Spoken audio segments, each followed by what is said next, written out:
আলেম তিন প্রকার, লম্বা আলোচনার দিকে যাচ্ছি না।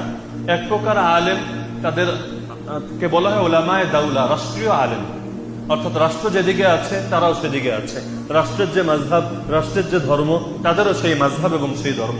আর এক প্রকার আলেম হলো উলামায়ে উম্মাহ, অর্থাৎ উম্মতের আলেম। উম্মতের আলেম মানে হলো উম্মতের ঝোঁক যেদিকে, মানুষের ঝোঁক যেদিকে, মানুষ যা শুনতে চায়, যা মানতে চায়, সে শুধু তাই বলে। আর যেই জিনিসগুলো মানুষ অপছন্দ করে, মানুষের কাছে একটু খারাপ লাগে, সেগুলোকে এড়িয়ে যায়। আর তিন নম্বর আলেম হলো উলামায়ে মিল্লাত, ধর্মের আলেম, যারা ধর্মের কথা বলে। উম্মত কি ভালো লাগলো বা না লাগলো, রাষ্ট্র কি বললো না বললো, দেখার বিষয় না। তা আলেমদের তিন শ্রেণী: উলামায়ে মিল্লাত, ধর্মের আলেম; উলামায়ে উম্মত, উম্মতের আলেম; উলামায়ে দাওলা, রাষ্ট্রের আলেম। তো আমাদের জন্য অনুসরণীয় কোন আলেম? উলামায়ে দাওলা, রাষ্ট্রের আলেম। উলামায়ে উম্মত, আমাদের জন্য অনুসরণীয় হলো উলামায়ে মিল্লাত, ধর্মের আলেম, যারা ধর্মের উপরে আছেন। যদিও পুরো উম্মত সবাই তাকে অপছন্দ করুক না কেন, যদিও রাষ্ট্র তার বিরুদ্ধে পরোয়ানা জারি করুক না কেন। এজন্য শাইখুল ইসলাম ইমাম ইবনে তাইমিয়া রাহমাতুল্লাহ আলাইহির দিকে একটা কথা সম্পৃক্ত আছে। তিনি বলেন যে হকপন্থী আলেম যদি তুমি খুঁজতে চাও, তিন জায়গায় খোঁজো।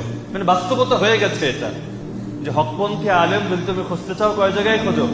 তিন জায়গায়। একটা হলো কবরের নিচে, মানে মাটির নিচে গিয়ে খোঁজো, হকপন্থী আলেম পাবে। আর আরেকটা হলো কারাগারে, জালিমের জিন্দানখানা। উদাহরণস্বরূপ ইমাম আবু হানিফাকে খুঁজতে গেলেও তো জেলখানায় যেতে হবে, ইমাম আহমদ বিন হাম্বলকে খুঁজতে গেলেও জেলখানায় যেতে হবে, চার ইমামকে খুঁজতে গেলে জেলখানায় যেতে হবে। ভারতবর্ষে আসি, শাহ মুজাদ্দিদ আল ফাসানি, শেখ আহমদ সিরহিন্দি, ওনাকে খুঁজতে গেলেও জেলখানায় যেতে হবে। শাহ ওলিউল্লাহ মুহাদ্দিস দেহলভী, ওনাকে খুঁজতে গেলেও জেলখানায় যেতে হবে। দারুল উলুম দেওবন্দের প্রতিষ্ঠাতা কাসেম নানতাবী রাহমাতুল্লাহ আলাইহি, ওনাকে খুঁজতে গেলেও জেলখানায় যেতে হবে। তো যুগে যুগে এটাই বাস্তবতা হয়ে গেছে।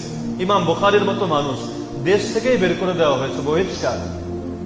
এলাকা না, শুধু এলাকা না যে রাজবাড়ি থেকে বের করে দেওয়া হয়েছে, এটা না, পুরো দেশ থেকেই ঘাড় ধরে বের করে দেওয়া হয়েছে। তোর মতো আলেম লাগবে না, এত হক কথা বলিস কেন?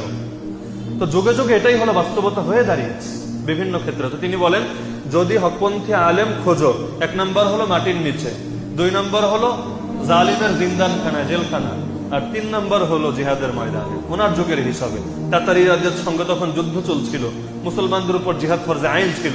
তো সেই সময়ে যে ফরজে আইন ছেড়ে অন্য কোনো কাজে ব্যস্ত থাকে, তো ফরজে আইনের উপর জেনেই সে আবার কিসের আলেম? তো আল্লাহ তাআলা আমাদেরকে বিষয়গুলো সঠিকভাবে জানার, বোঝার এবং আমল করার তৌফিক দান করুন। আমিন।